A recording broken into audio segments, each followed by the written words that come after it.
Right. Can one of you tell me the definition of electric current? Sir, it's like the amount of charge that flows through a given area per unit time.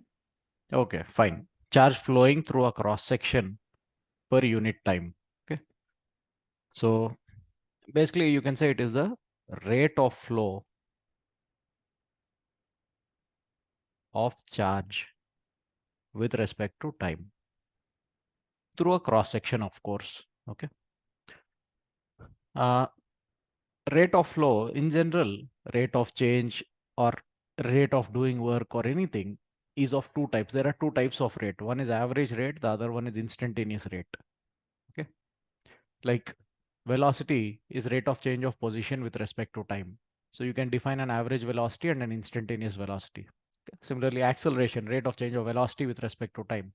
You can define average acceleration, instantaneous acceleration. So likewise, you can define two types of current. Okay. Average current through a cross section in a given interval. And you can also talk about instantaneous current at a particular moment. Okay. So first, average current through a cross section will be the total charge flown through it divided by the time taken, and you calculate it as delta Q by delta T. In a certain interval, you find out the total amount of charge that flows through the cross section and divide it by time. You'll get the average current, right? And if you want instantaneous current through the cross section at a particular moment, then it will be calculated as dq by dt. So you need to know the equation of charge as a function of time, then you can differentiate it, and dq by dt will give you the instantaneous current at that particular moment. Fine. Uh, Quickly tell me the SI unit and dimensional formula of current.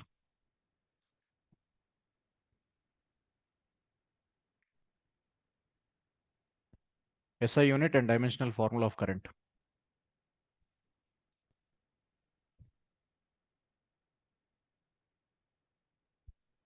Yes, what is SI unit?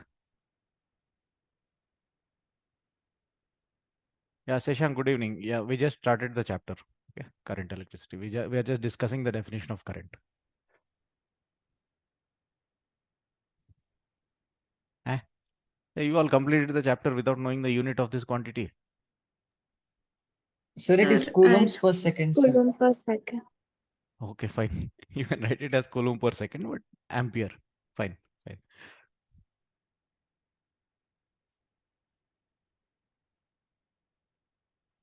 And the dimensional formula is A itself. You can use I also, not an issue. Okay. Current, electric current being a fundamental quantity, it has its own dimensional formula. Okay. You don't need to express it in terms of something else. Okay, fine. So let's quickly solve one or two questions based on this definition. Then we will move into the details of how to make a current flow in a conductor, Ohm's law and all. So first question, current through a cross section as a function of time is given. Let's say 2t plus 4 amperes. So calculate the charge flown through the cross section from, let's say, t equal to 0 to t is equal to 5 seconds. Do this quickly. You are given current as a function of time. You have to find out how much charge flows from 0 to 5 seconds. Type your answers in chat.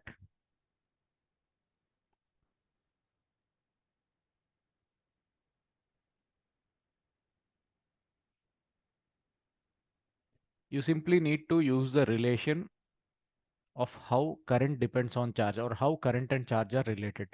Based on that, you can solve this.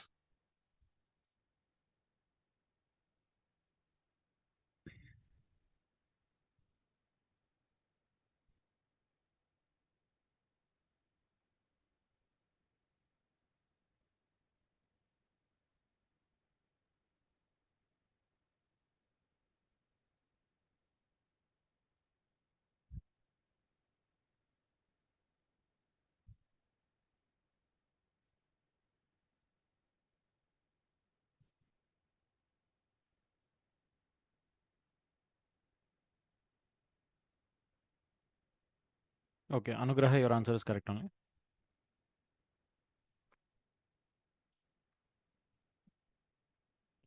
And if you are done with the first part, solve the second part also. Calculate average current in this interval.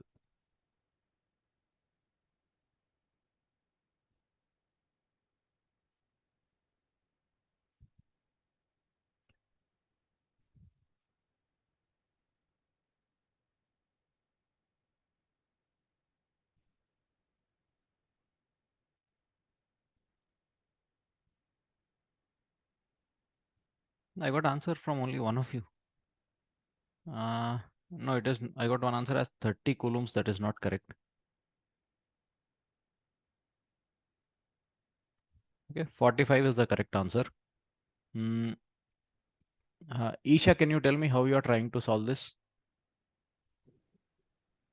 So I is equals to Q by T and Q is equals to I dt.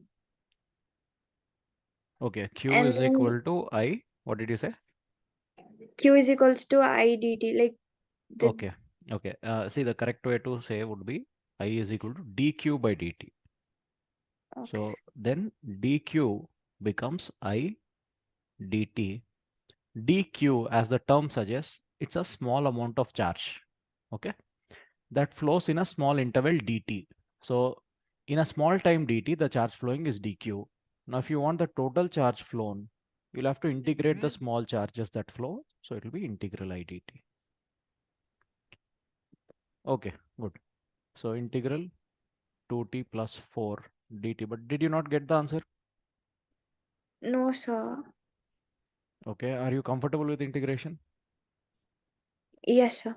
Okay, can you tell me integral 2t plus 4 dt?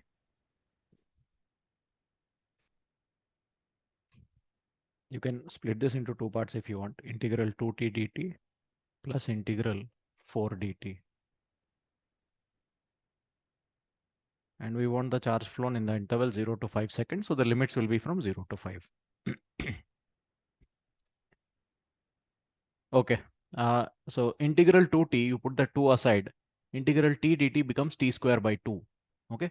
So the 2, okay, so it becomes 2t square by 2. That 2 can be cancelled. And we still have to substitute the limits. Plus integral 4 dt, you put the 4 aside, integral dt becomes t. So you can write it as 4t and substitute the limit 0 to 5. Anyway, once you substitute limits and subtract upper limit minus lower limit and all, if you do, you will see that the charge flown in this interval will be 45 coulombs. Okay.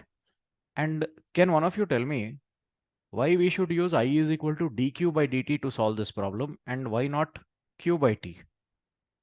Why can't we use total charge by total time? So because the rate of flow of like charge is not constant right here. Correct. The current is not a constant current. This current keeps changing with time as the equation suggests. Okay. So basically at any particular time, you can tell what is the current. So this is instantaneous current. So you need to equate it to dq by dt. You should not equate it to q by t or delta q by delta t directly. Okay, it won't work that way. Fine, fine. Second part of the question, calculate average current in this interval. Some of you have given answer as 9 amperes. That is correct only. Harika, how did you calculate the average current in this interval? The average current is nothing but charge by time, so like 45 by 5. Okay. Total charge flown divided by the total time taken. We found that in these 5 seconds, the charge flowing is 45 coulomb divided by time is 5 seconds. So this becomes 9 amperes. That's the average current. Okay. Listen, I'd like to mention one point here. Suppose there is a function y, okay, is equal to f of x. So y depends on x. It could be any function, x square, x cube, x plus 1, ln x, whatever it is. Do you know how to find out the average of a function in a particular interval? Like if I ask you, uh, what is the average value of y between, no, from or between x is equal to x1 and x is equal to x2. Okay, if the function is known to you, do you know how to calculate the average of a function in a certain interval? There's a general procedure to do this. Okay. Have any of you learnt application of integrals in school or college? Okay, if that was not taught, then you probably would not know this, but we'll discuss this quickly. Listen, in this question itself, you had current as a function of time. The function was 2t plus 4. Okay, let's call it f of t. And what were you asked to calculate? You were asked to calculate in the second part, you were asked to calculate the average current. We know average current is total charge flowing divided by total time, right? In the first part of the question, I asked you to calculate the charge that flows. How did we calculate that? We did integral I dt divided by the time interval delta t is nothing but integral dt, right? Integrate the small times, you'll get the total time. That's the idea. So observe this formula. We knew current as a function of time and we wanted average current. So basically what we are finding out is the average value of that function. And how are we doing it? We integrate the function and divide it by the interval. That's all. So if you want the average of any function, integrate the function and divide by the interval. Okay. For example, we'll just do a quick recap of one quantity that you would have learned in 11th class. Let's take uh, average velocity, for example. Can one of you tell me the definition of average velocity? So the total displacement over time. Correct. Total displacement divided by, okay, just a moment. Why is this not working? Displacement divided by time taken. Okay. Suppose you are given velocity as a function of time. V is equal to some 4t square. Okay. So this is a velocity which keeps changing from time to time. So what you have here is velocity as a function of time, right? And let's say you are asked to calculate average velocity. Average velocity, by definition, it is displacement by time. So you first need to calculate displacement and then divide it by time. Okay. How will you calculate displacement from velocity? You'll have to integrate velocity with respect to time and divide by the time interval. Okay, time interval is written as delta t. I'm writing it as integral dt. Okay, so observe what we did here. We had velocity as a function of time and we wanted average of that velocity. So means we wanted average of that function. You integrate the function and divide by the interval. Okay. This idea is going to be very useful, particularly in the chapter alternating current, okay, that you'll learn after a few classes. So generally, if y is a function of x and you want the average value of y, means you want the average value of that function in a particular interval, integrate that function in that interval from x1 to x2 and divide it by that interval, x2 minus x1. So you can write it like this, integral y dx divided by integral dx. This way you can calculate the average value of any function. Okay.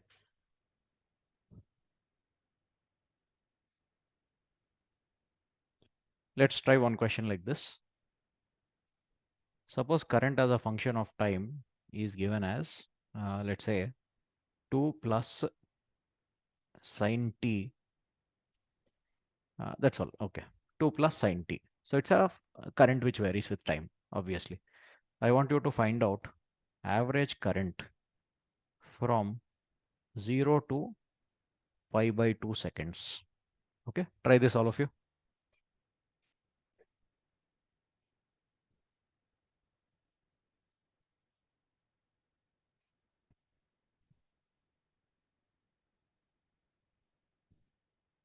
You can type your answer in chat.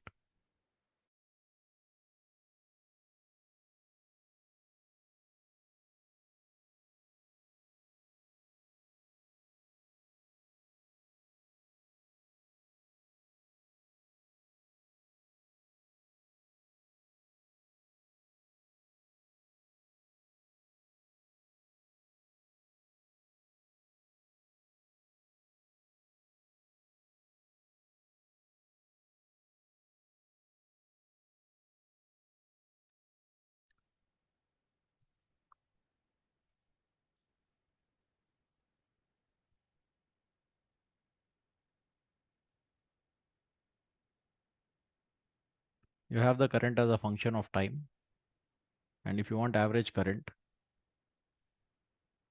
you just need to integrate that function and divide by the interval. Okay, I got one answer as 2 plus 2 by pi. Another answer only 2.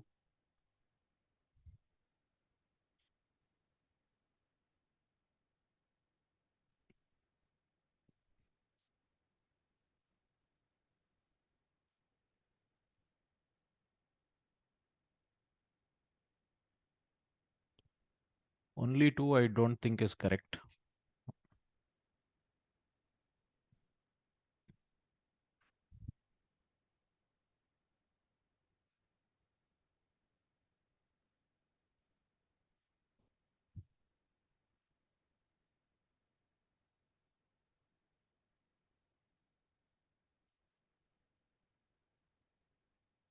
Okay, let's solve this. You need to integrate. Okay, we'll first do the integral IDT part. Dividing by interval, time interval 0 to pi by 2 is not a big deal. So integral 2 plus sine t dt. You can split this into two parts. First, integral 2 dt will become 2 plus integral sine t is minus cos t. So basically it is 2 minus cos t, and we have to substitute limits 0 to pi by 2, and we have to divide it by the interval. The interval is pi by 2 itself. So 2t, right? Not this. Yeah, 2t, right. Huh. Integral 2 dt is 2t, correct. So now you substitute the limits. So it becomes 2 into pi by 2 minus 0 minus of cos pi by 2 minus cos 0 whole divided by pi by 2. So 2 into pi by 2 divided by pi by 2 becomes 2. And cos pi by 2, cos 90 degrees is 0. Cos 0 is 1.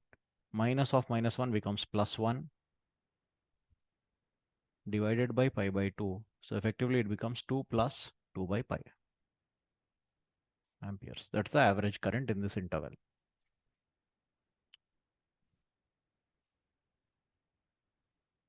Okay. So yeah, generally if you want to find out the average of any function, you integrate the function in that interval divided by that interval itself.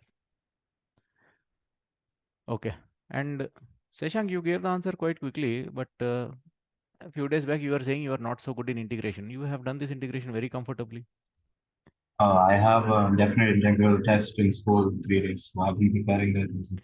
Okay, okay, fine. Right. Let's consider another question. You see, these last two questions were based on equations. Let's take a system now.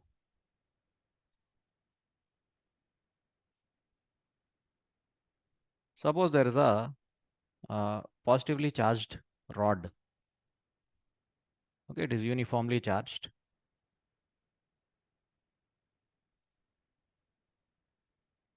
Uh, assume the charge density, linear charge density here is given as lambda.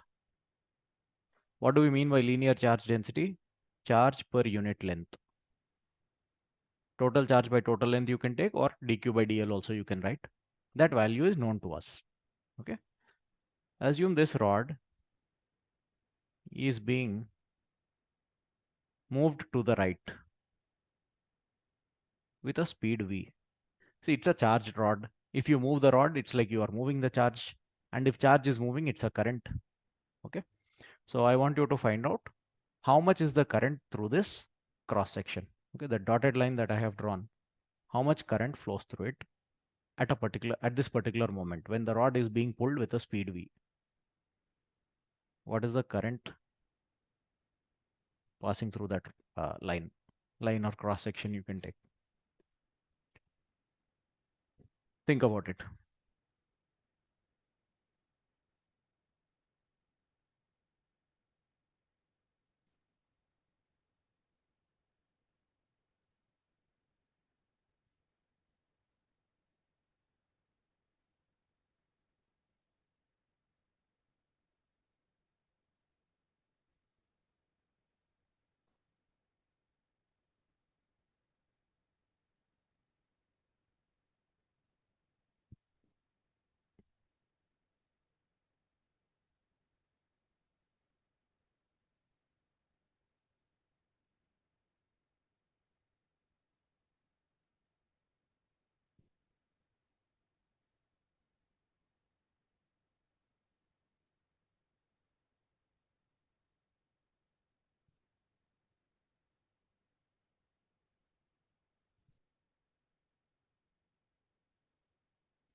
Any idea, anyone? Like, if you have, like, I mean, you must have solved it by now. How are you all trying to solve? Can anyone tell?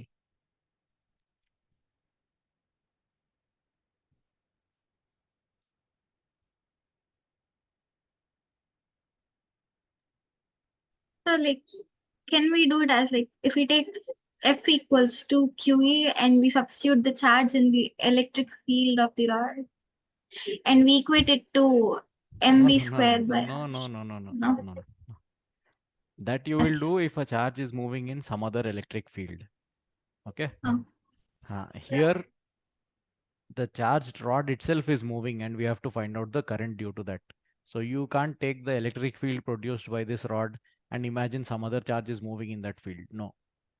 Due to the motion of this rod's charge itself, we want to find out the current. Okay. Any other ideas, anyone?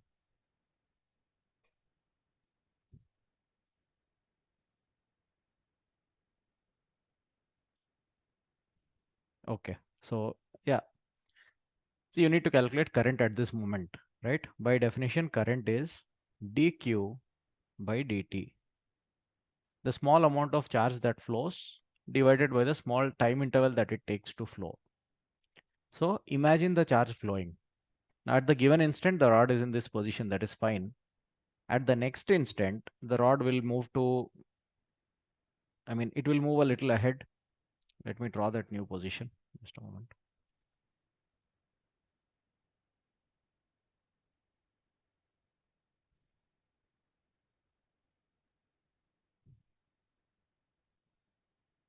So at the next moment, situation will be like this. It would have moved ahead by a small distance. Okay, so visualize the distance by which it has moved ahead. It has moved this much. So whatever charge is present in this region has crossed that line in this interval. Okay.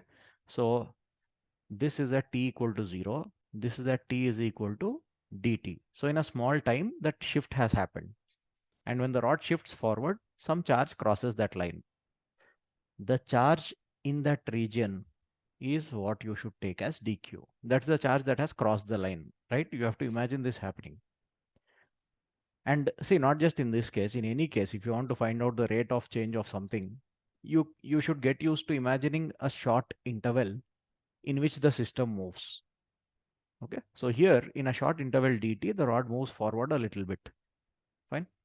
So when it moves forward a little bit, some charge crosses that line. Can any of you tell me an idea to express that charge dq in terms of what is given in the problem? Sir, like we know the length it has moved, right? How much?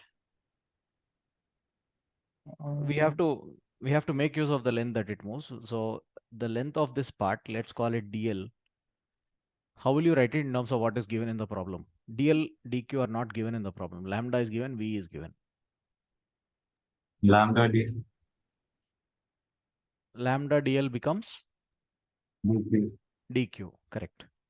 So dq, the charge that flows in a short interval, is lambda multiplied with the length that moves forward. Because lambda, by definition, is charge per unit length, dq by dl. So dq becomes lambda dl, correct. So you can put that here, lambda dl divided by dt. But still, in the question, dl, dt were not given to you. What can be done about them?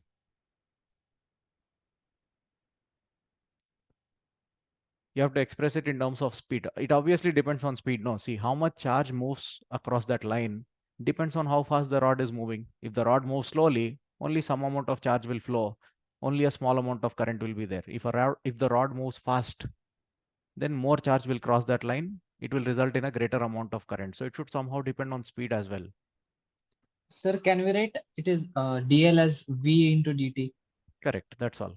Okay. Speed by definition is distance by time. So you can write v is equal to dl by dt, or dl is v dt. Same thing. So dl by dt becomes v. Then the answer will be lambda v. That's all. Okay. And similar questions can be asked in 3 dimensions. They can give you a cylindrical rod, okay, which is completely filled with charge, and they can say the rod is being pulled aside. I'll give you one such question in the worksheet you try to solve.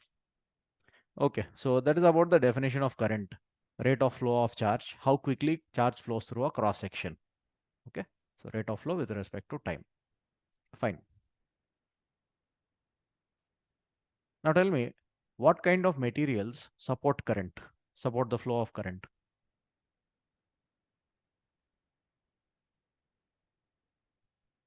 Or what kind of materials enable charge to flow through them? Conductor, Conductors. Okay, name some conductors, conducting materials.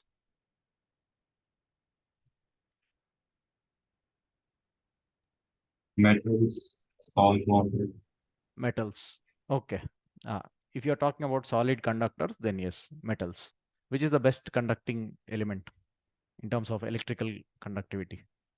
silver, Silver. Correct. So silver, copper, aluminium, okay, iron, steel, all these materials support current. Okay, silver is the best conductor, but since it is very costly, we use copper. For household wiring, we use copper. For long distance transmission, like the wires you see on electrical poles and all, they are mostly made of aluminium. Okay, aluminum is also a very good conductor. Right. Now see, in your syllabus, you are supposed to learn only about solid conductors. Okay, so metals basically. And what exactly enables these metals to help in charge transfer? Or what is the basic difference between an insulator and a conductor? Conductors have charge carriers in themselves, like What are they? electrons. Free electrons. Okay, so basically high energy electrons which are free to roam around in the entire material. They are the ones which help in the flow of current. Okay, and see, it's not only solids which support current. You can have current through liquids. You can have current in gases also possible. But in those cases, in liquids and gases, mostly it is due to ions, not due to single electrons. It is ions that help in charge transfer in liquids and gases. Anyway, let it be. Now, suppose there is a conductor. Let's say a wire or something.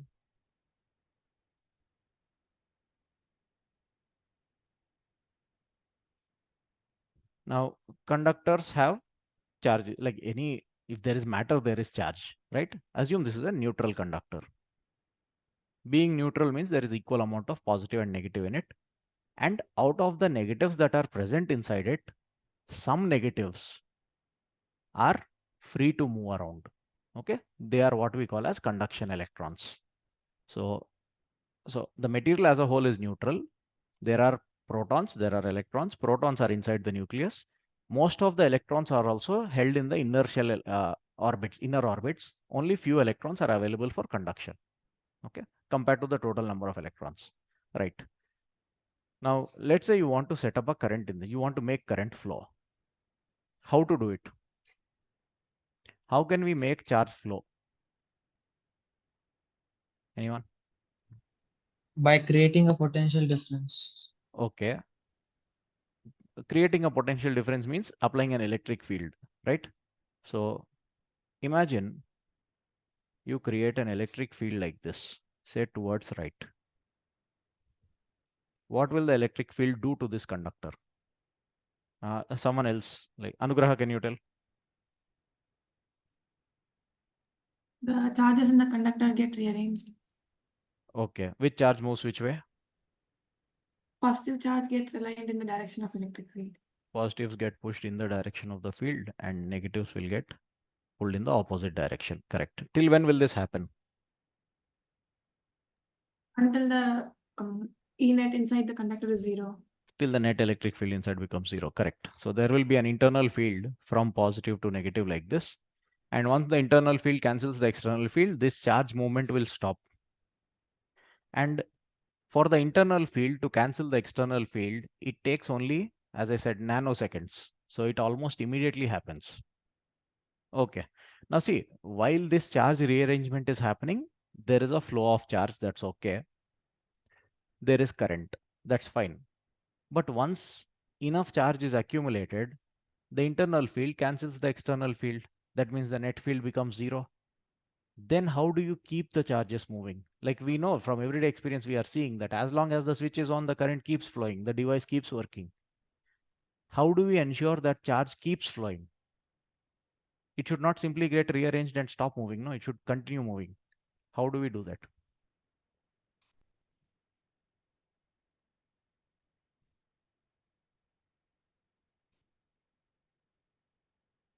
Sir, when a constant potential difference is maintained. Huh. Okay, correct. See, once the net electric field becomes zero, the total potential difference becomes zero. But we should ensure that potential difference does not become zero. And how to do that? Like practically, how do we do that? By using a battery. We use a battery. Basically, see, once enough charges are accumulated, enough negatives and enough positives, the internal field becomes strong enough to cancel the external field. But okay, let's say some X number of electrons are needed on this side and the same X number of protons are needed on the other side to cancel the to cancel the external field and for the net field to become zero. Now, what will happen if there is someone to continuously remove electrons from here? If you don't allow those X electrons to build up there, then it's like you're not allowing the net field to become zero. Then the charges will keep flowing. Then the electrons will keep coming to this side, right? So that is the idea to keep current flowing in a conductor. You should not allow enough electrons to get deposited at a particular place. So you have to remove the electrons from one side. Removing electrons from one side, what does it ensure? It ensures that new electrons come here. Okay, so it ensures charge flow. That's fine. But you can't simply keep removing electrons. No, then the conductor will get depleted of electrons. Then what you should do to keep the current flowing is you have to remove electrons from one side and give them back to the conductor on the other side. And this job is done best by a battery. Okay. So when you connect a battery to a conductor, it will ensure that the charges keep flowing. The potential difference does not become zero. The net field will not become zero. That is what it ensures. Okay.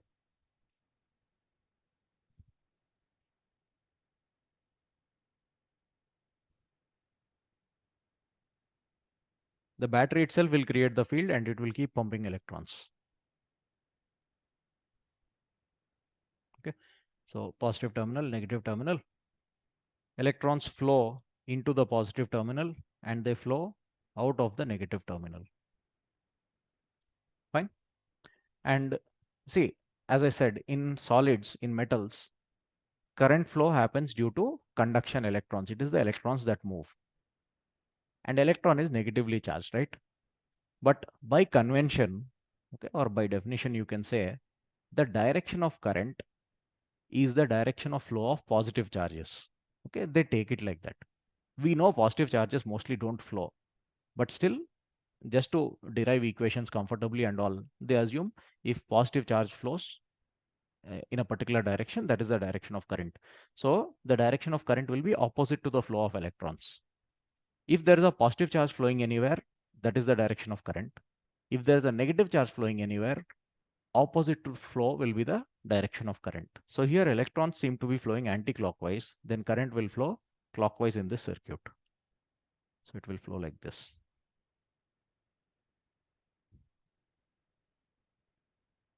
Okay, so generally, not always, but generally, current flows out of the positive terminal of the battery. Okay, but there are cases where it can flow in reverse direction also. We'll discuss those in this chapter. Okay.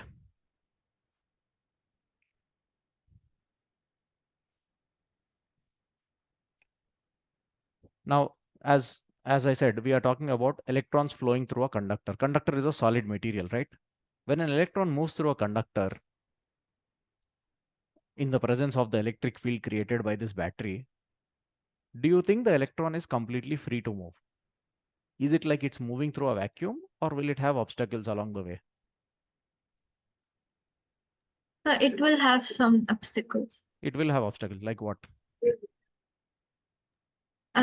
So because it is flowing opposite to that of the electric current, it will have some resistance towards it. Like what gives that resistance? What is the opposition that an electron encounters when it tries or when it moves through a conductor? The electric field is what is driving the electron. Okay, but what opposes the motion of the electron? Anyone?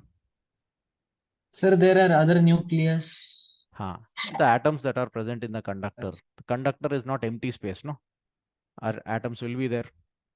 Okay, molecules will be there, other electrons will be there. So all those will become obstacles to the flow of an electron, and that is what constitutes electrical resistance. Okay, electrical resistance is nothing but the opposition to the flow of electrons. Okay, right. So consider an electron. Let's say this one. Assume you have connected the battery. Let's say the battery creates an electric field towards right. Then what this electric field does is it will accelerate the electron in the opposite direction. Okay, so the electron will experience a force this way.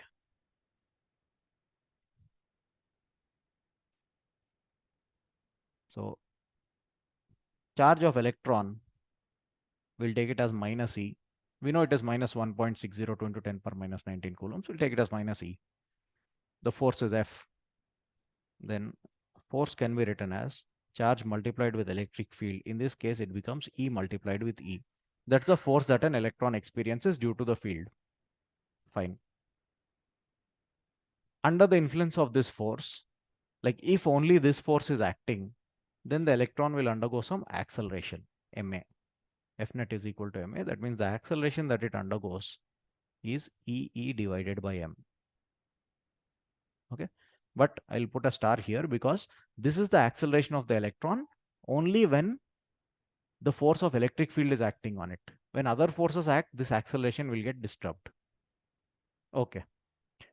Now see, in the conductor, when an electron is moving, of course it undergoes a lot of collisions. There will be obstacles in the way, as I said, but between two collisions the electron will be free. Okay, there'll be free space in the conductor and electron moves in that free space, right? So between two collisions, let us consider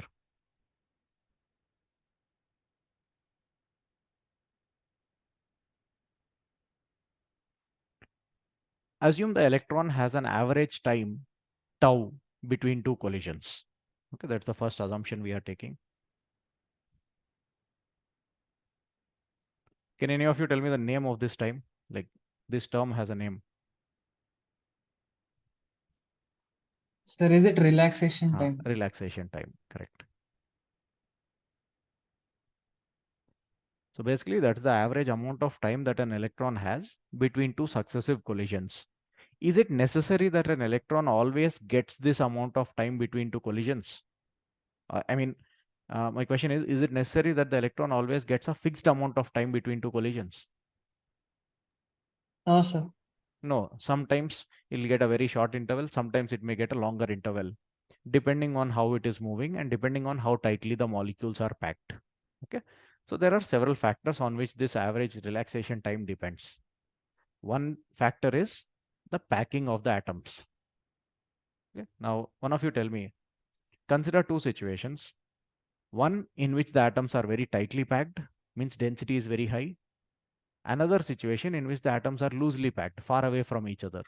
In which case is the electron likely to have greater relaxation time? Where the atoms are tightly packed or where the atoms are loosely packed? The way the atoms are loosely packed.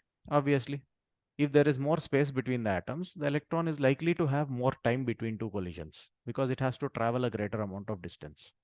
Okay, so that's one factor on which the relaxation time depends. So you can say it depends on material. Different materials have different densities. So it depends on material of the conductor. Like copper could have one density, aluminum could have another density. Fine. That's one of the factors on which it depends. Any other factor on which it depends? Relaxation time is the time between two collisions. Time between two collisions obviously depends on the distance between two collisions. It depends on the amount of space, free space that it has. So it depends on the material. What else does time depend on?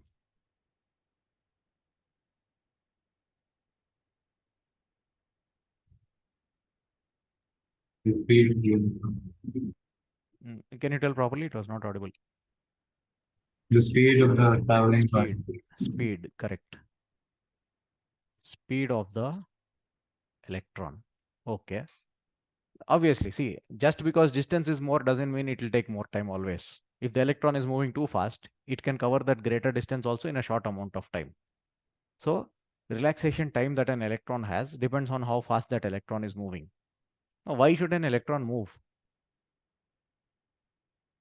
Simply because in any material, if the temperature, for any material, if the temperature is greater than 0 Kelvin, okay, if the material is at a temperature more than the absolute zero of temperature, there will be something called thermal motion of electrons. Okay, because temperature itself is a measure of kinetic energy of the particles that are present inside the material, right? Temperature directly depends on kinetic energy of the particles inside the material. So if the temperature of a material is non-zero, it means particles inside the material are moving. That is what is temperature. Okay.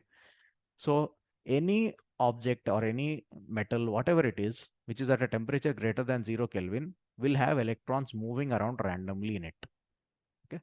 So you can consider this conductor itself. Okay, just a moment. If you track a particular electron inside this conductor, you will see that it will be moving randomly. Okay, basically that is what we call as thermal motion of an electron. It may go in this direction, undergo a collision, then change its direction, undergo a collision, change its direction again, and so on. It could go anywhere, we cannot say. It depends on how the conductor is made.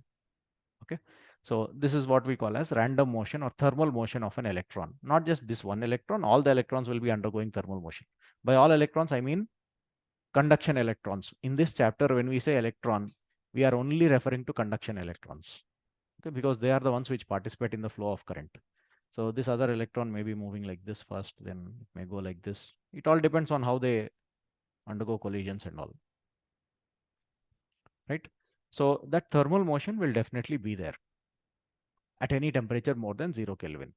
And relaxation time depends on how fast the electrons move due to this thermal motion. So it depends on temperature.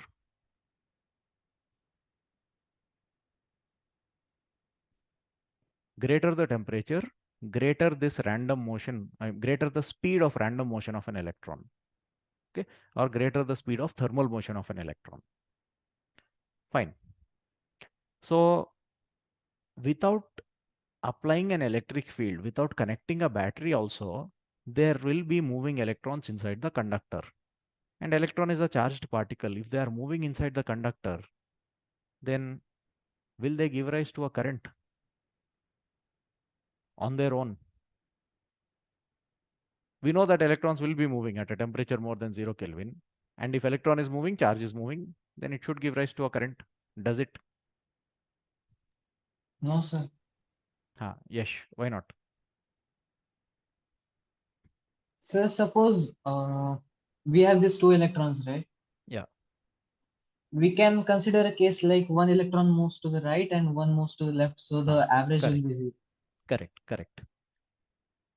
Now see, uh, for us to have non-zero current through a cross section, there must be effective transfer of charge from one side of the cross section to the other side. Now here electrons are moving. So if you take a random cross section like this in the conductor, it's possible that some electrons cross from the left side to the right side. Okay, but there will also be some electrons crossing from the right side to the left side, because this is random motion of an electron. Why should it have a preferred direction? Okay, will you ever observe all electrons going and sitting in one corner on their own? No. How can all the negative charge stay in one place? Repulsion will be there. Nature does not allow that. Okay, so naturally or automatically, you won't see electrons having a preferred direction of motion. Okay, so randomly some electrons will be jumping from left to right of this cross section. At the same time, some electrons will be jumping from right to left also. So there will be current this way as well as this way.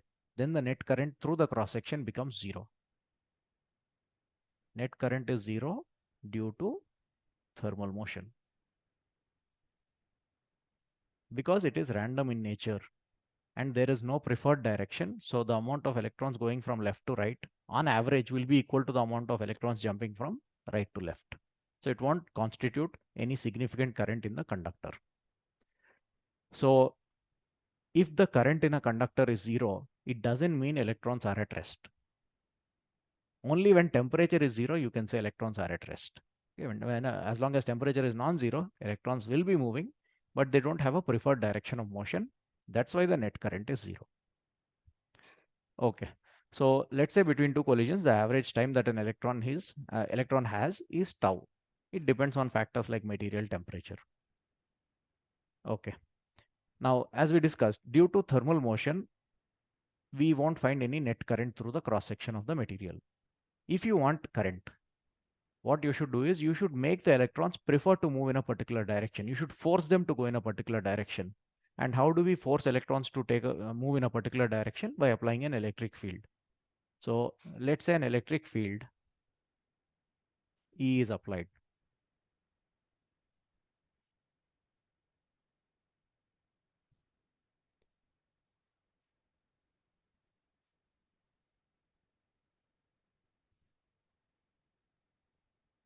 Across this conductor itself.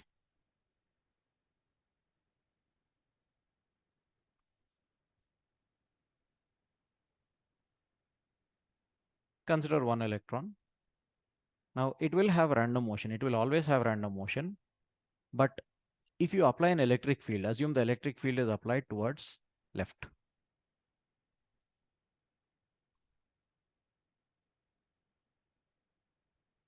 Then the electron will experience a force towards right. Okay.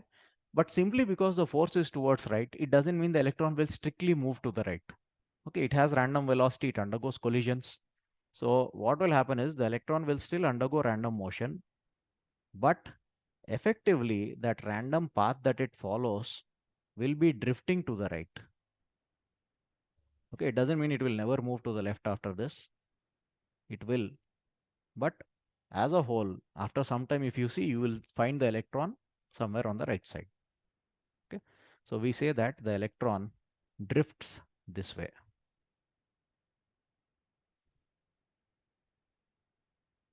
Okay, and not just this one electron, all the electrons present inside the conductor, they start drifting in a particular direction. They will still be moving in random directions, but as a whole, their path will shift to the right side. Their path will shift opposite to the electric field. And if the path shifts opposite to the electric field, now if you consider a cross section, say somewhat like this, we have now forced the electrons to go in a particular direction. Then electrons, they carry negative charge. If negative charge is going to the right, it means there is current to the left. Okay, so remember, it is the drift of electrons which results in current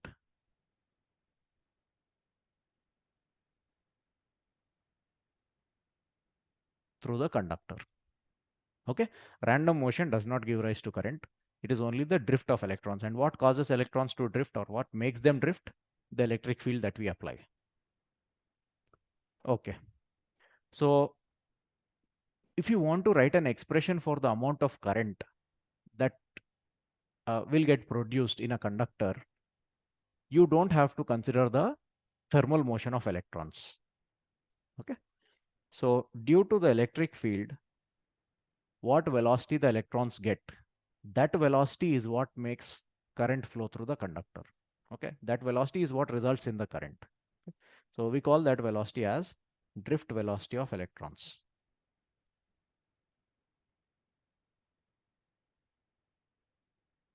VD. So basically that is the velocity which an electron gains due to the electric field that has been applied. Okay. Now what does an electric field basically do? It exerts a force. Force on the electron due to the field is EE, right? You'll equate this to mass into acceleration, Newton's second law. So the acceleration of an electron is EE by m. But when does it have this acceleration? This acceleration is only between two collisions. Because according to Newton's second law, net force is mass into acceleration. But we are considering only one force here, the force due to electric field. Means this itself should be the net force. When does that happen? When no other forces are acting. Means no other collisions or anything should be happening. So between two collisions, this is the force and this is the acceleration of an electron. Okay. Now we know acceleration. What we are trying to find out is the velocity of the electrons. Tell me, will this acceleration be constant or variable? Between two collisions, is the acceleration of electron constant or variable? Sir, it will vary from collisions to collisions. Why? Like in this formula, which is the variable term? You have A is equal to E by M. Which term is going to vary? Or if you can give a general explanation of why it varies, you can tell.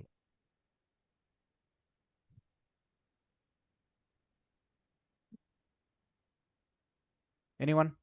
This acceleration of the electron between two collisions, do you think it is a constant acceleration or variable?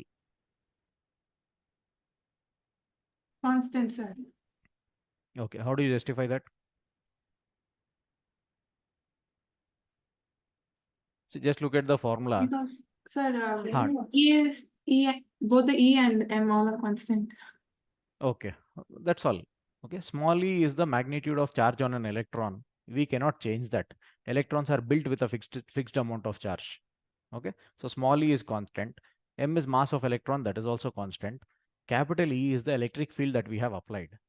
If capital E is uniform everywhere, okay, then this acceleration will be constant, and in your syllabus, that is what we are going to assume. We assume the same field is produced throughout the conductor. Okay, so anywhere between two collisions, the electron will have a constant acceleration of this much. Constant, you can call it uniform also. Okay. Then our aim is to find out the velocity, right? We know when acceleration is constant, we can use v is equal to u plus at. Okay, it's a vector equation, fine. In v is equal to u plus at, what does u mean?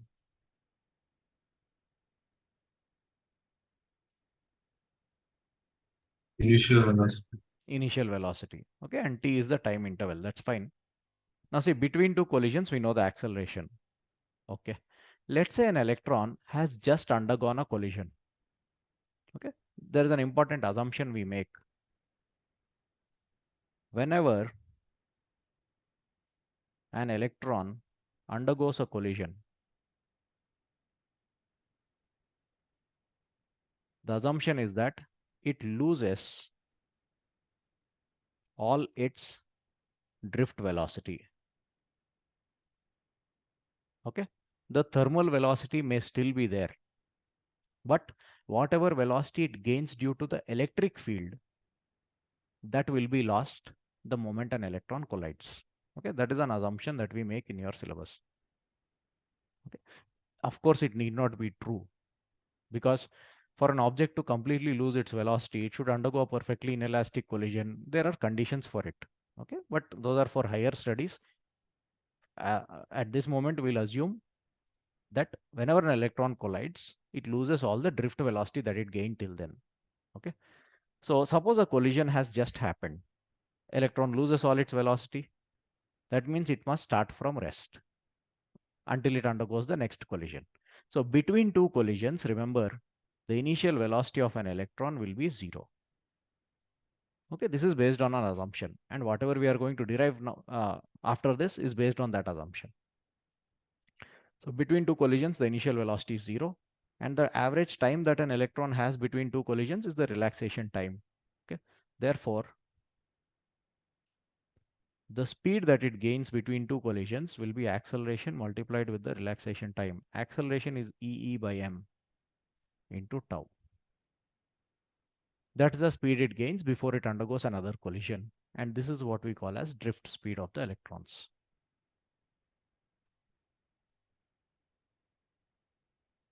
Okay, if you assign a direction to it, you can call it drift velocity also. Okay, simply acceleration into time, E tau divided by m. Okay. Now tell me, the current that flows through the conductor, the current that effectively flows through the conductor, will it depend on this drift speed or not? Means I'm asking you a general question. Does the current flowing depend on the speed of the charges or not? Yes, sir. It should depend, no? If charges flow slowly, if charges move slowly, the current is less. Okay, less amount of charge flows per unit time. If charge moves fast, then it will result in a greater amount of current, right? So current flowing through a conductor should depend on this drift velocity. Okay, current depends on this.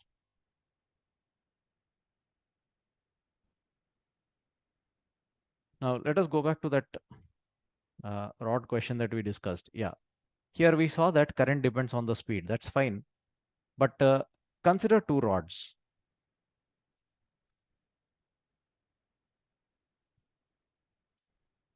Let's say one is like this and another one is like this. Assume they have different charge densities.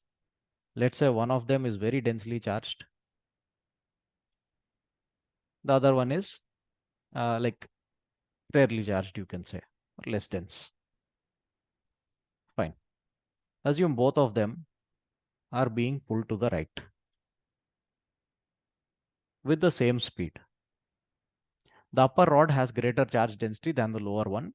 They are both being pulled with the same speed. Now you tell me, in which case is the current greater through the cross section?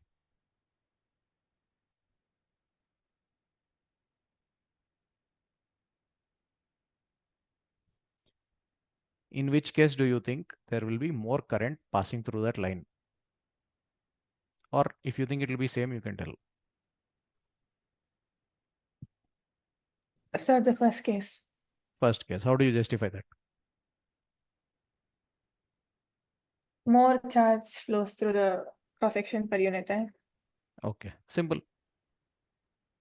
The first rod has greater charge density. Now we found out that I is equal to lambda into V in that question.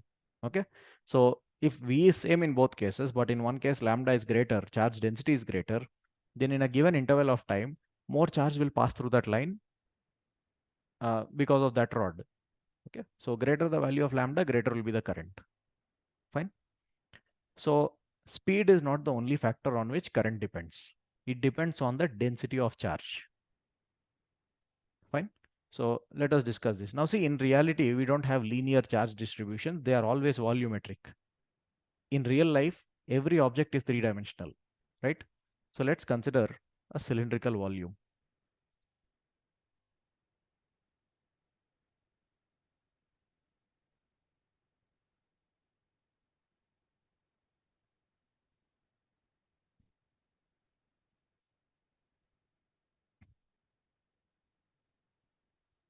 Okay, assume this is a cylindrical wire. Now, in that cylindrical wire, as we know, there will be conduction electrons. We are discussing about conductors. We are only considering conductors. So let's say there are conduction electrons.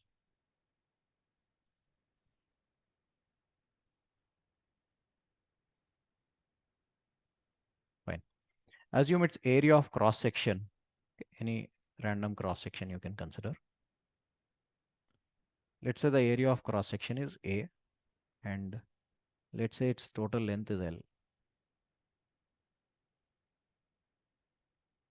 There are conduction electrons. Of course, there are non-conduction electrons. There are protons also inside, but current results only from these conduction electrons. So we'll look at only them. Fine. Let's say small n is the density of these conduction electrons.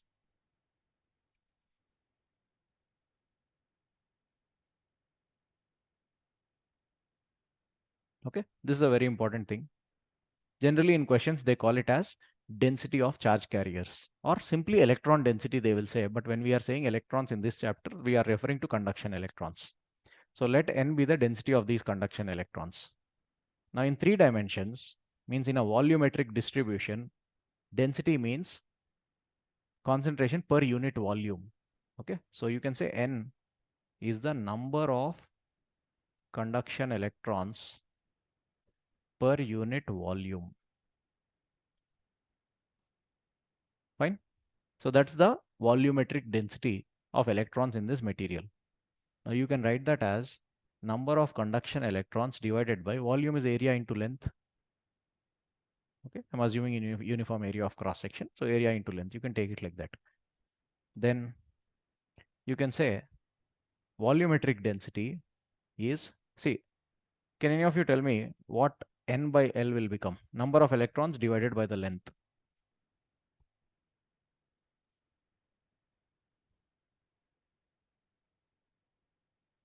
Electrons per unit length. Okay, number of electrons per unit length. Fine. Let it be. So you can write it as n by L, number of electrons per unit length, multiplied with 1 by A.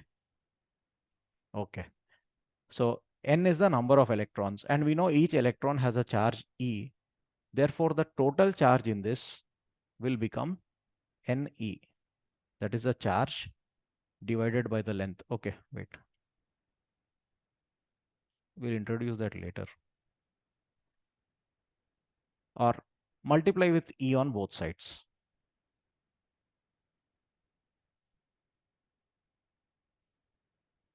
Then you get small n into E is equal to capital N into E by L multiplied with 1 by A. Now what is capital N? The total number of electrons. Multiplied with E becomes the total charge. So this quantity now effectively, capital Ne by L, is effectively the linear charge density lambda, total charge per unit length. Okay. So you can say that lambda is equal to NEA. See, this was actually a volumetric distribution, but we can find out its linear distribution if you want. Fine.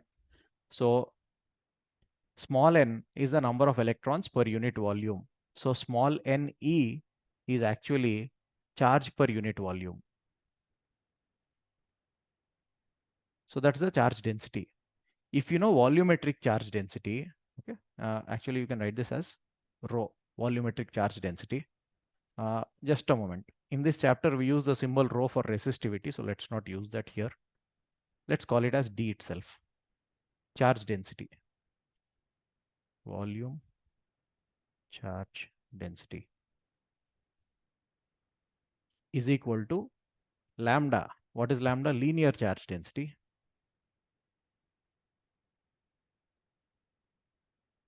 into 1 by A.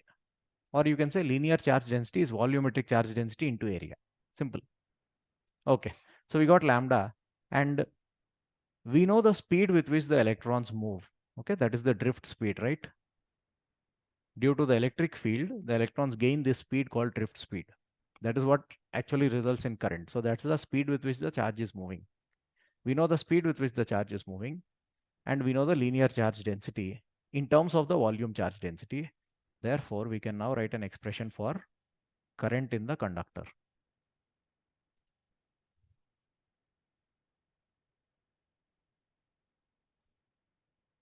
We know I is equal to lambda into V. So you can write, what was lambda A? Lambda NEA. So NE capital A multiplied with the speed is drift speed. So I'm sure you all are aware of this equation, I is equal to NEA VD. So this is how we get that equation. So do this derivation once on your own. What we assumed was a conductor which has small n number of electrons per unit volume.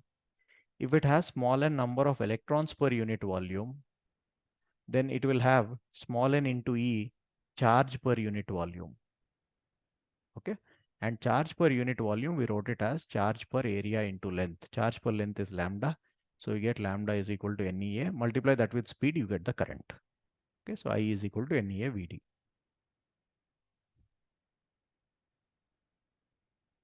Right. Now there is a formula we derived for drift velocity already. We got drift velocity is acceleration multiplied with the time. Okay. Therefore,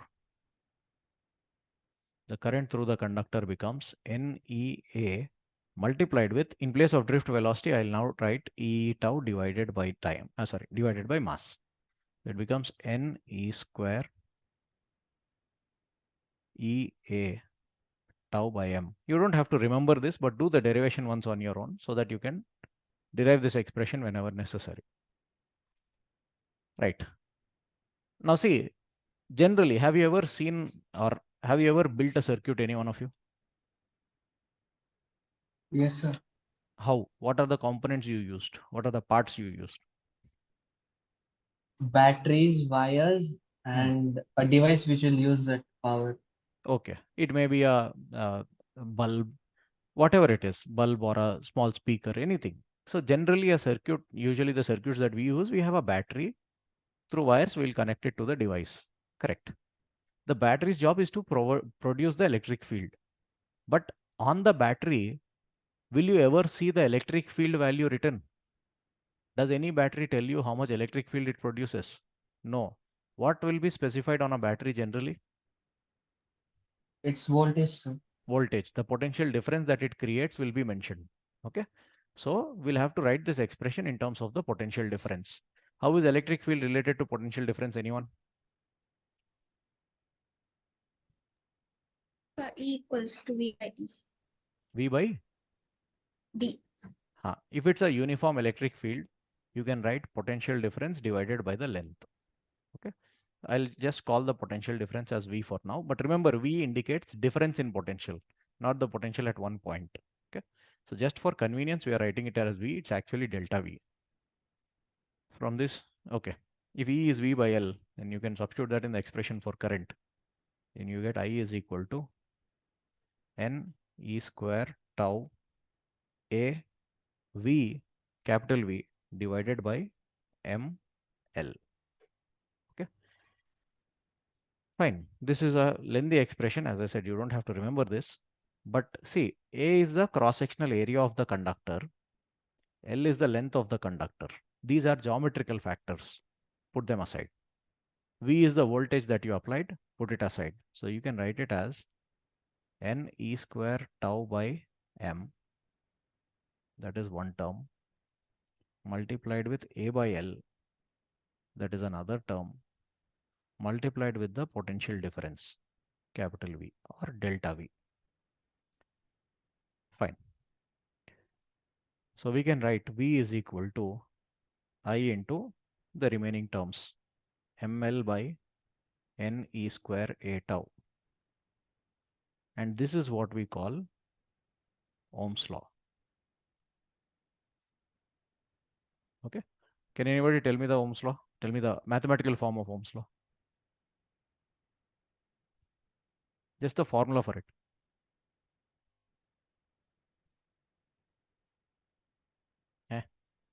Is equal to Sigma. Harika, what were you saying?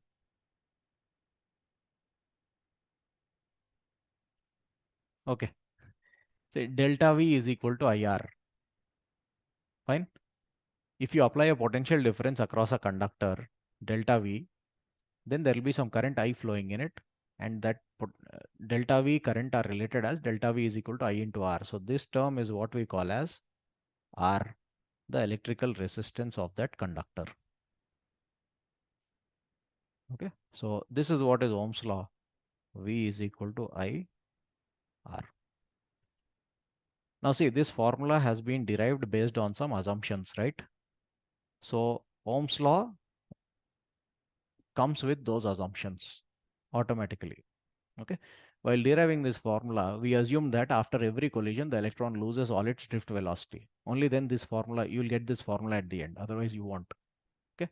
Now it's not necessary that in every conductor that happens. So there are some materials which follow Ohm's law. There are materials which do not follow Ohm's law as well. Fine. So not every conductor will obey Ohm's law. Okay. And if you look at the expression for resistance, R is equal to ML by NE square tau A. As I said, L and A, length and area of cross section, these are the geometrical factors. Put them aside. You get M by NE square tau multiplied with L by A. Can any of you quickly tell me what is M in this derivation?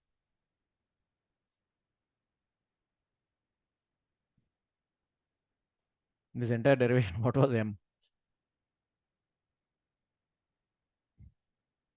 mass of electron. Mass of the electron, right? That's a fixed value. Every electron has the same mass. What is N?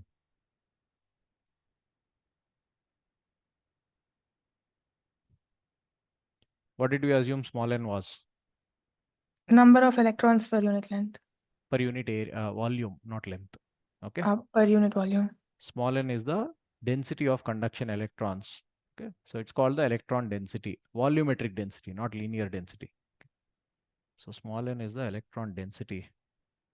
Sir, Okay. then why is that N by L? Capital N by L. See, we divided by length later. Okay, wait. Small n is the electron density, electrons per unit volume. Volume I wrote as area into length. Oh, yes, sir. Okay, then we got capital N by L as a separate term. Then we were able to express it in terms of lambda. Okay. So N is the electron density, number of conduction electrons per unit volume. And E is, as you know, the charge of the electron. Tau is relaxation time. Okay. Now see, mass of electron is a universal constant. Charge of electron is also a universal constant. These two terms, electron density and relaxation time, can any of you tell me on what factor electron density depends? Is it same for all conductors? No, sir. Okay. So basically it depends on material.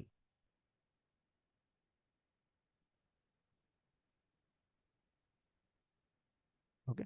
Now see, means it depends on how tightly the atoms are packed. And it also depends on how many electrons each atom contributes to conduction. For example, if you take copper, can any of you tell me how many conduction electrons does a copper atom have? Is it 2? Why? I'll have 2 free electrons. Copper has 2 free electrons. Tell me its electronic configuration.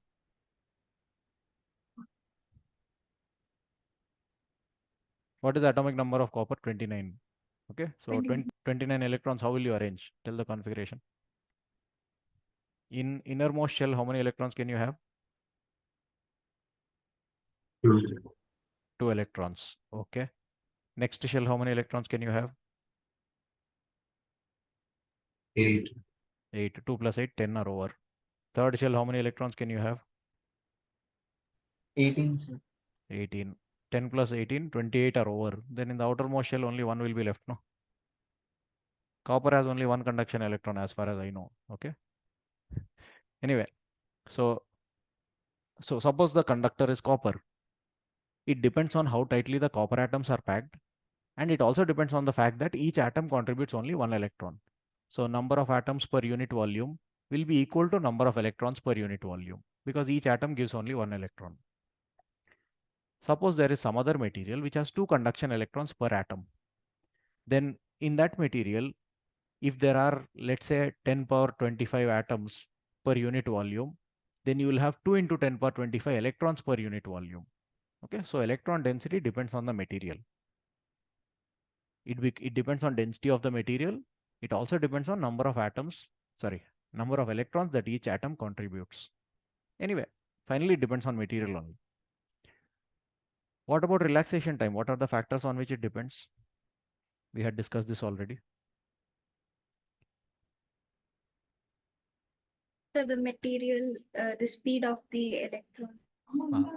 Material and speed means temperature. Speed depends on temperature. Okay, speed of thermal motion, right? That depends on temperature. Okay. Now, as I said, mass of electron, charge of electron are universal constants, but the other two factors, small n and tau, they depend on material and temperature. And this bracket as a whole is something we call as resistivity, rho. Okay, so we got R is equal to, what is it? M by Ne square tau into L by A. This M by Ne square tau is called as resistivity. So you can write R is equal to rho L by A. And as we discussed, this term rho depends on material and temperature.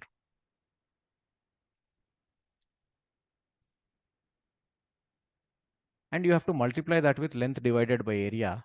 Length and area depend on the geometry of the conductor, right? So resistance as a whole, if you see, this entire thing depends on material, temperature, and it also depends on the geometry of the conductor, dimensions of the conductor. Okay.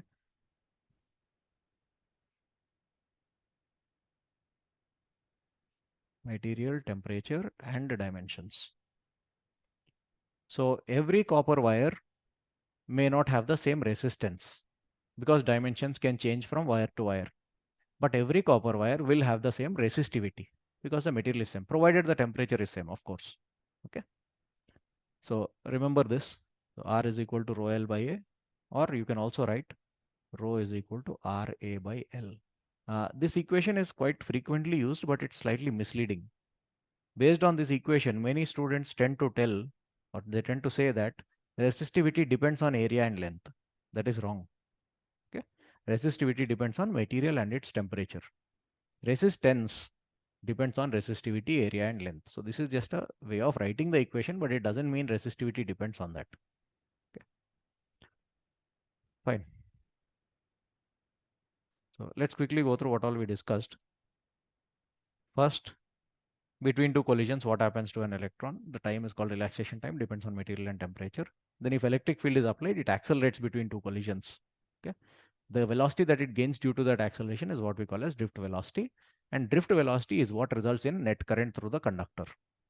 Velocity, the thermal motion does not result in current. Okay, net current. Next, we derived an expression for drift velocity, E tau divided by m. Then using the electron density and drift velocity, we can tell what is the current that flows in the conductor. I is equal to NEAVD. Fine. Then we substituted the expression for drift velocity in this. Then we got Ohm's law. Then we talked about resistance, resistivity, their relation and all. Okay. Now observe this equation. R is equal to rho L by A. Now rho is something which depends on material and temperature. Fine. So let's say there are two wires made of the same material. They are also at the same temperature. Okay. That means they have the same resistivity. If resistivity is constant, then you can say, okay, if rho is constant, then we can say resistance is proportional to length and it is inversely proportional to area of cross section. Okay. So longer the wire, greater the resistance. It makes sense. You imagine an electron going from one side of the wire to the other side, one end to the other end. Greater the length, greater the number of collisions it will undergo. Okay. That means greater the amount of resistance. Makes sense. Can any of you explain how resistance is inversely proportional to area of cross section? That means if area of cross section increases, resistance decreases. What sense does that make? Or how can you justify that?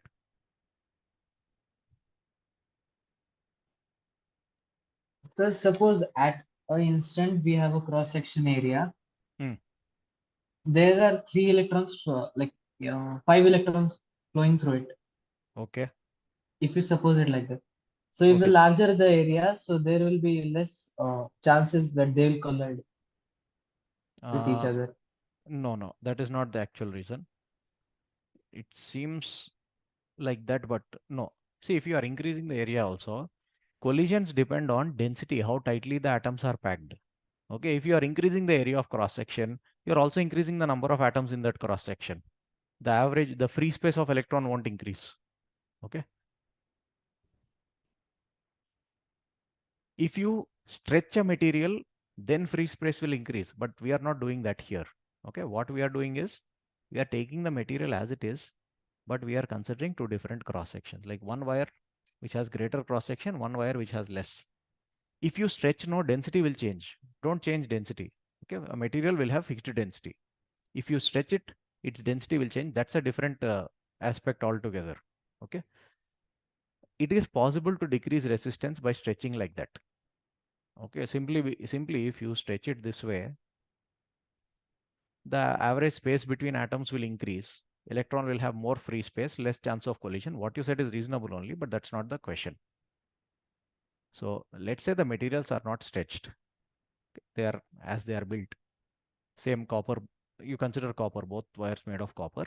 One is a thick copper wire, the other is a thin copper wire. How can we justify that the resistance of the thick copper wire will be less?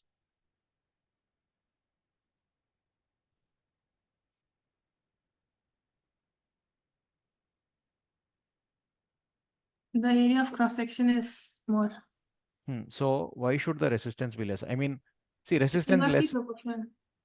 That's okay, that's equation, fine. But physically, how do we justify that? That is what I'm asking. See, if There's more resistance is space less, for the electrons to flow.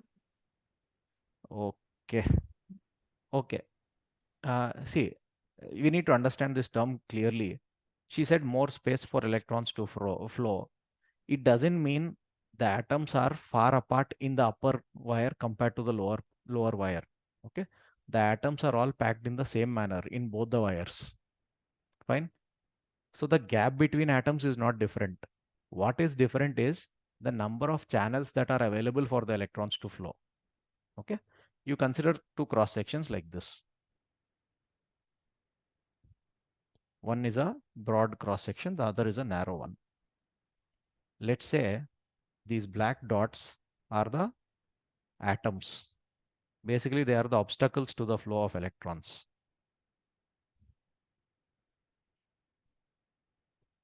Now, electron wants to flow perpendicular to this cross section, means it has to go from out of your screen to behind your screen. Okay, that's the way the electron is trying to flow.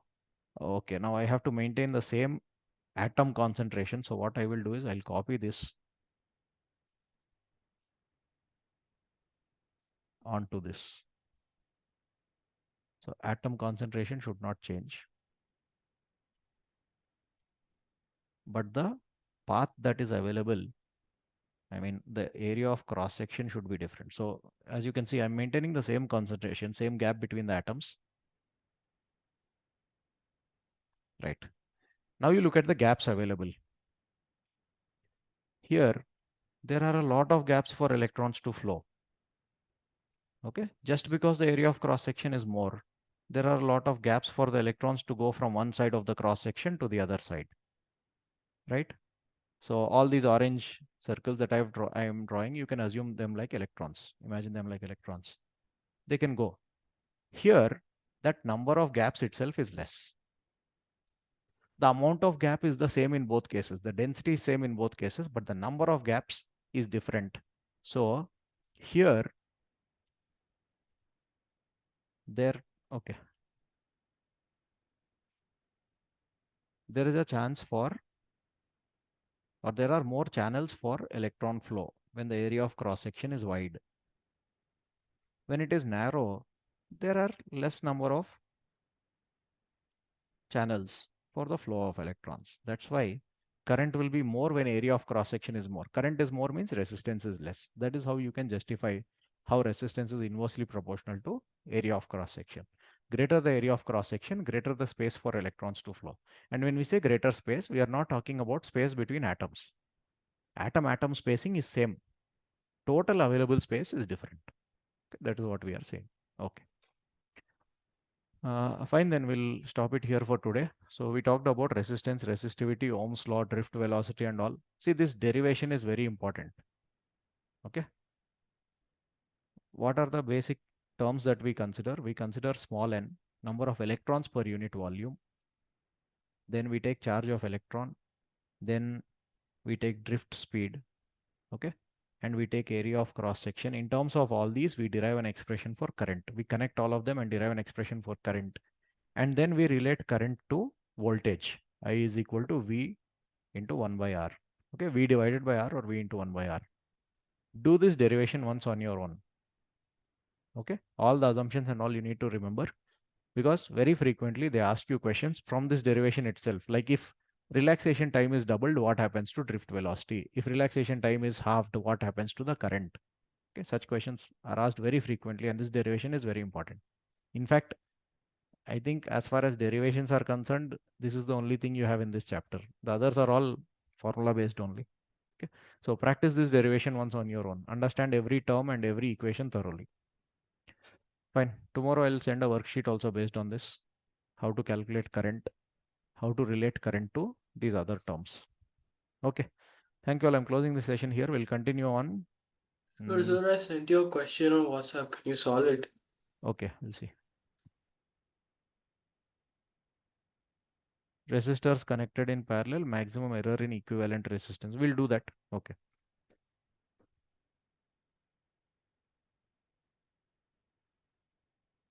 So I assume you know the formula for effective resistance in parallel connection. We didn't discuss that yet, but I'm assuming you know that. So what they have given here is one resistance is R1 plus or minus delta R1.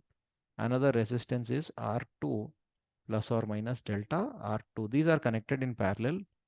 We have to find out the maximum relative error. Means relative error is delta R by R in the effective resistance. Okay. Can any of you tell me the formula for effective resistance when two resistors are connected in parallel? R1, R2 by R1. You can use R1, R2 by R1 plus R2, not an issue.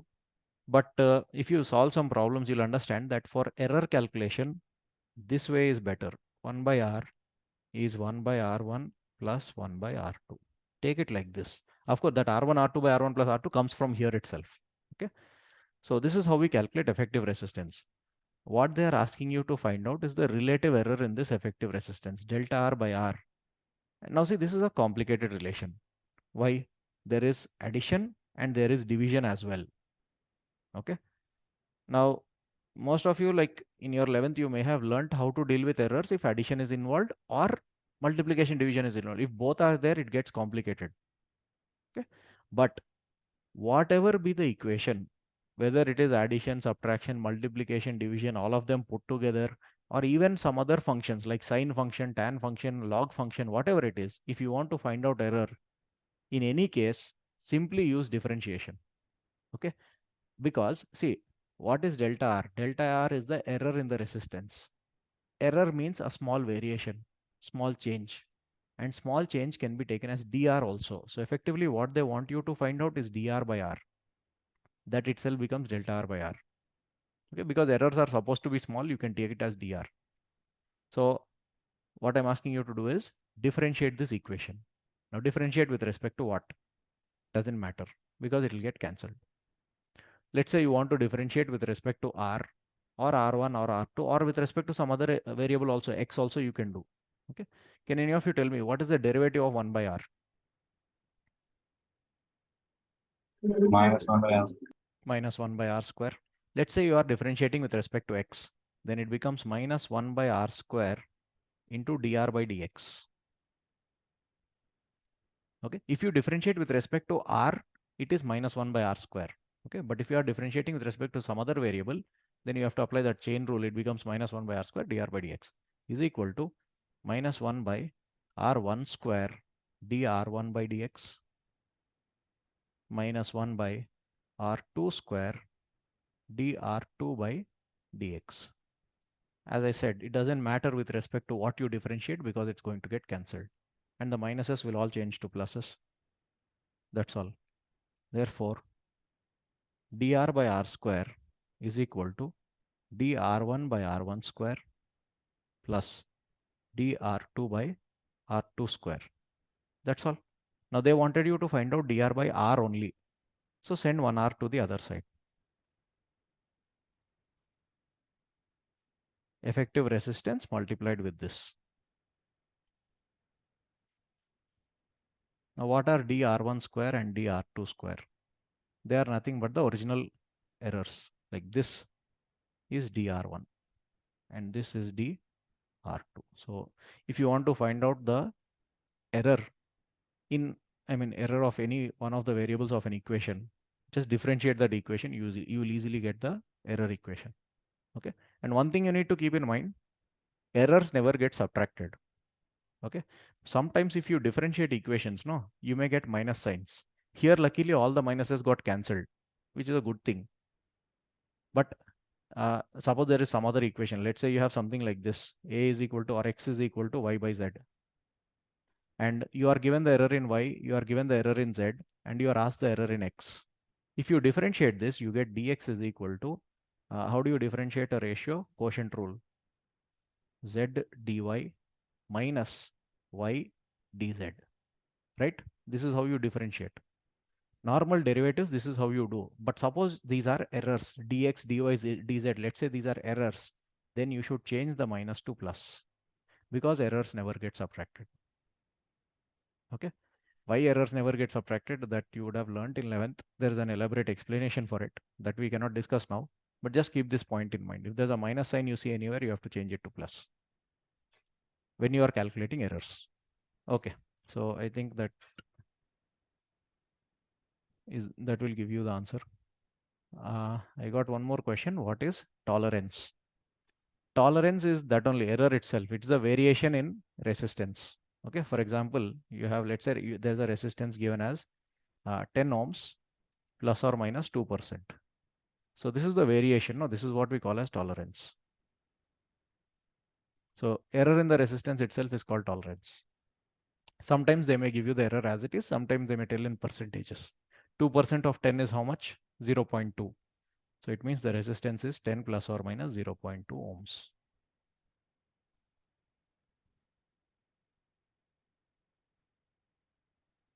Okay. Earlier in your syllabus, you had color coding of resistors. These days, it is not there. In color coding, there is that term tolerance that you would have come across. Anyway, if time permits, we'll discuss that. Okay. Any other questions if you have, you can ask. Otherwise, we'll continue on Thursday. And Thursday's class, we will discuss Ohm's law applications. And if time permits, we will discuss KCL, KVL also. Kirchhoff's current law and voltage law. They are very, very important, not just for this chapter. KCL, KVL will be applied in all the chapters where you come across circuits. Okay, so this chapter and after that electromagnetic induction, alternating current, in all chapters you will be using that law. So don't miss those classes. Application of Kirchhoff's current law KCL and Kirchhoff's voltage law KVL, they are very important. Okay, fine. Okay, Anugrahi is asking, do you refer 11th and 12th grade as college? Like in Telugu states, they call them as junior college.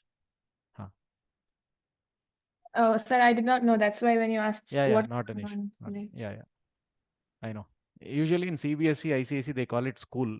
In state syllabus, Andhra, Telangana, they call it as junior college. So we call it college. Okay, fine. Thank you all. We'll continue on Thursday.